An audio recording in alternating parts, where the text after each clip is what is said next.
So yo, what's up mga katambalan karon. So unit na to isa ka hino na po ni. Hino nga forward so sa ikuha na may butang og ang ano ni sa nga body type. So sa basta ka hino nga forward type siya, six wheelers. So ang issue ani check engine. So ang OBD port location ani mga katambalan o nandito. Kailangan pang baklasin tong cover dito sa panel gauge sa dashboard. So binaklas natin kasi hinanap natin tong nandito sa ilalim yung OBD port nakatago. So yan. Scan natin to kung anong lalabas na trouble code.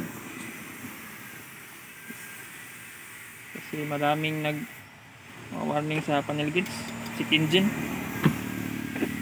So gamit natin na Ansel X7.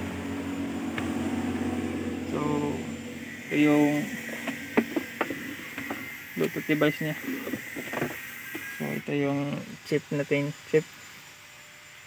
Winaskag ng kahimtang sa mga wirings ani. So yun, OBD port location nandito lang sa ilalim. Sa likod ng cover ng dashboard.